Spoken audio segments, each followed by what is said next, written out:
No meio da igreja, com todos os convidados olhando, a minha cunhada se levantou e gritou: "Estou grávida do seu noivo."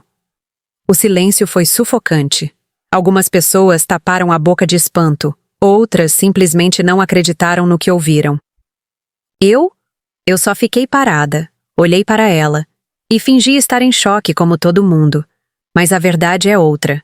Eu já sabia de tudo, há meses e mais. Eu sabia que ela faria exatamente isso, na frente de todos, no momento mais importante da minha vida. Só que o detalhe que ninguém imagina é que eu estava esperando por esse dia. Na verdade, eu estava esperando por isso. A descoberta havia acontecido por acaso. Estava organizando as coisas no apartamento que dividíamos quando encontrei um papel amassado no bolso da calça jeans que Rafael havia deixado para lavar.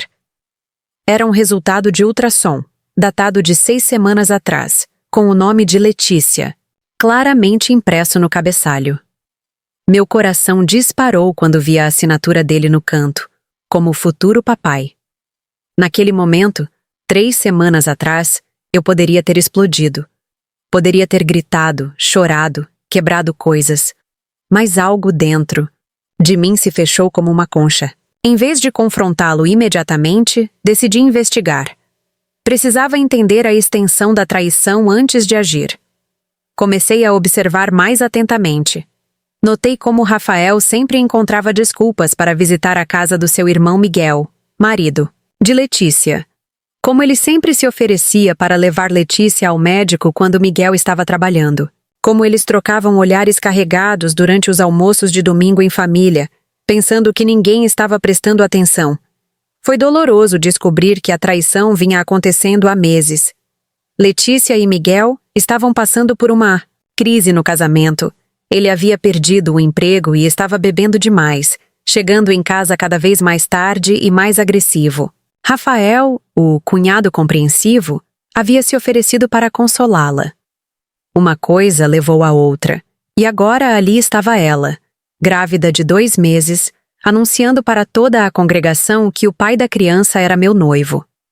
Durante essas 3 semanas, de descoberta silenciosa, planejei minha resposta cuidadosamente. Poderia ter confrontado Rafael em particular, mas isso apenas lhe daria a chance de mentir, de inventar desculpas, de tentar me manipular como provavelmente havia feito durante todos esses meses.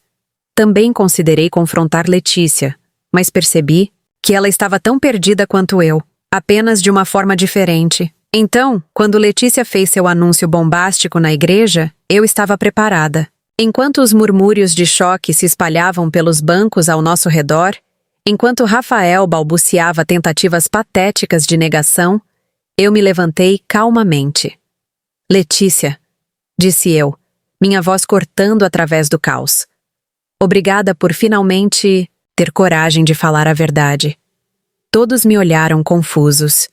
Rafael me puxou pelo braço, sussurrando desesperadamente: "Ana, eu posso explicar. Não é o que parece." Eu me virei para ele, com um sorriso que tinha praticado no espelho durante dias. "Rafael, querido, você não precisa explicar nada. Eu já sei há 3 semanas." O silêncio voltou, mais pesado desta vez. Pude ver a cor sumindo completamente do rosto dele. Letícia me olhava com uma mistura de alívio e terror. Miguel, que estava sentado ao lado dela, parecia estar processando lentamente o que acabara de ouvir. "Vocês sabem", continuei, dirigindo-me agora para toda a congregação. Sempre acreditei que a verdade tem uma forma de vir à tona. Às vezes precisa de um empurrãozinho, mas sempre aparece. Tirei da minha bolsa um envelope que havia preparado cuidadosamente. Dentro estavam cópias do resultado do ultrassom, algumas fotos que havia tirado secretamente de Rafael entrando no apartamento de Letícia quando Miguel não estava, e mensagens de texto que havia conseguido recuperar do celular dele quando ele estava dormindo. "Pastor Roberto", disse eu, entregando o envelope para ele. "Acho que a igreja deveria estar ciente da situação completa antes de oferecermos nosso apoio e orientação a todos os envolvidos." O pastor, ainda em choque, abriu o envelope com mãos trêmulas. Seus olhos se arregalaram enquanto examinava o conteúdo. Foi então que Miguel explodiu. Levantou-se bruscamente, derrubando o inário que estava no seu colo. "Vocês dois!" gritou, apontando alternadamente para Rafael e Letícia. "Enquanto eu estava trabalhando para sustentar esta família, vocês estavam..." "Miguel, por favor", interrompeu o pastor, tentando acalmar a situação. "Este é um lugar de adoração." Mas Miguel já havia saído correndo pelo corredor central, chutando uma cadeira no caminho. Letícia começou a chorar, grandes lágrimas escorrendo pelo rosto. Rafael tentou me segurar novamente, mas eu me esquivei. "Não me toque", disse eu, minha voz ainda calma, mas com uma frieza que eu não sabia que possuía. "Nunca mais me toque." Tirei o anel de noivado e o coloquei delicadamente no banco entre nós. "Este relacionamento acabou. Vocês merecem um ao outro." Enquanto caminhava pelo corredor em direção à saída, pude ouvir o pastor tentando restaurar a ordem, pedindo para todos se acalmarem e orarem pela situação. Algumas pessoas tentaram me parar, oferecendo palavras de conforto ou perguntando se eu estava bem, mas eu apenas sorri polidamente e continuei andando. Lá fora, no estacionamento da igreja, finalmente permiti que as lágrimas viessem. Mas não eram lágrimas de tristeza ou desespero. Eram lágrimas de alívio. Alívio por não ter que mais fingir que não sabia. Alívio por não ter que continuar em um relacionamento baseado em mentiras. Alívio por ter encontrado forças que não sabia que tinha. Minha irmã Carolina havia me dado um conselho anos atrás que nunca havia entendido completamente até aquele momento. Às vezes, a vingança não é sobre causar dor aos outros. Às vezes é sobre se libertar com dignidade. Nos dias que se seguiram, a história se espalhou como fogo pela nossa pequena cidade. Rafael tentou me procurar várias vezes, ligando, mandando mensagens, aparecendo no meu trabalho. Suas desculpas eram sempre as mesmas. Foi um erro. Ele estava confuso, Letícia o havia seduzido, ele me amava e queria me reconquistar. Mas eu havia mudado. Aquelas 3 semanas de silêncio e observação haviam me transformado de uma mulher ingênua, que confiava cegamente no seu parceiro, em alguém que entendia o próprio valor. Eu merecia mais do que migalhas de atenção e mentiras disfarçadas, de amor. Letícia eventualmente me procurou 2 semanas depois do incidente na igreja. Apareceu na minha porta, visivelmente grávida agora, com olhos inchados de chorar. "Ana, eu sinto muito", disse ela, as palavras saindo em rajadas entrecortadas. "Eu não planejei que isso acontecesse. Miguel e eu estávamos tendo problemas, e Rafael estava sempre lá, sendo gentil e compreensivo. Eu a deixei entrar e preparei chá para nós duas." Estranhamente, não sentia raiva dela. Sentia pena. Pena de uma mulher que havia destruído seu próprio casamento e o meu noivado por alguns momentos de conforto temporário. "Letícia", disse eu, entregando a xícara para ela. "Eu não vou mentir e dizer que perdoo vocês, porque ainda não perdoei, mas entendo que vocês dois estavam em lugares escuros da vida de vocês. O que me machuca mais não é nem a traição em si, mas os meses de mentiras. Os domingos em família onde vocês sentavam na mesma mesa que eu, sabendo o que haviam feito." Ela assentiu, lágrimas escorrendo pelo rosto. "Como você descobriu?" Contei sobre o ultrassom, sobre as semanas de observação, sobre como havia decidido esperar ela mesma revelar a verdade. "Por que você não me confrontou quando descobriu?" perguntou ela. "Por quê?" respondi. "Eu precisava ter certeza de que vocês realmente fariam a escolha de continuar mentindo para mim. Precisava saber se algum de vocês dois teria a decência de me contar a verdade voluntariamente."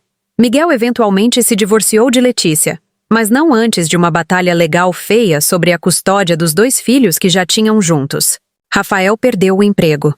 Trabalhava na empresa do pai de Miguel, que o demitiu imediatamente após descobrir sobre o caso. Letícia foi expulsa da igreja e se mudou para outra cidade para viver com a mãe dela. Quanto a mim, levei alguns meses para processar completamente tudo o que havia acontecido. Fiz terapia, Reconectei com velhas amizades que havia negligenciado durante meu relacionamento com Rafael e comecei a redescobrir quem eu era fora daquele relacionamento. O mais surpreendente foi descobrir que eu era mais forte do que jamais havia imaginado. Durante anos, havia me definido em relação ao Rafael, como a namorada dele, depois como a noiva dele. Agora, pela primeira vez em muito tempo, eu era simplesmente Ana. E Ana era alguém de quem eu podia me orgulhar. 6 meses depois do incidente na igreja, recebi um convite de casamento pelo correio. Era de uma prima distante que morava em outra cidade, alguém com quem eu tinha pouco contato. Mas no envelope havia também uma carta manuscrita. Ana, dizia a carta, sei que não nos falamos muito, mas ouvi sobre o que aconteceu. Queria que você soubesse que sua coragem inspirou muitas mulheres aqui na cidade. Sua forma de lidar com a situação, com dignidade e força, mostrou para todas nós que não precisamos aceitar menos do que merecemos. Espero que você possa vir ao meu casamento. Seria uma honra ter você lá. Foi nesse momento que percebi que minha escolha de revelar a traição publicamente, em vez de sofrer em silêncio, havia tido um impacto muito além do que eu havia imaginado. Não foi vingança, foi libertação. Tanto para mim quanto para outras mulheres que talvez estivessem passando por situações similares. Hoje, 2 anos depois, Rafael está casado com Letícia e eles têm uma filha linda. Miguel se casou novamente, com uma mulher maravilhosa que adora as crianças dele. E eu? Eu estou solteira e feliz, construindo uma carreira que me realiza e relacionamentos baseados em honestidade e respeito mútuo. Às vezes as pessoas me perguntam se eu me arrependo da forma como lidei com a situação, se eu faria algo diferente. E a resposta é sempre a mesma: não.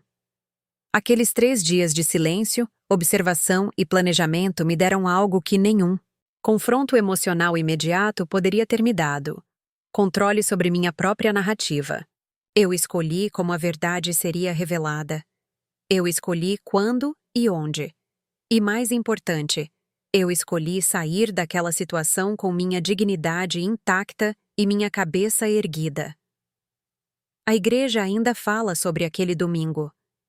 Não como um escândalo, mas como um lembrete de que a verdade sempre vem à tona e que às vezes a maior força que podemos mostrar não é na nossa reação emocional, mas na nossa capacidade de manter a compostura mesmo quando nosso mundo está desmoronando. E eu? Eu finalmente entendi que fingir surpresa naquele dia não foi fraqueza. Foi a demonstração final de uma força que eu não sabia que possuía, a força de estar no controle mesmo quando tudo ao meu redor estava fora de controle.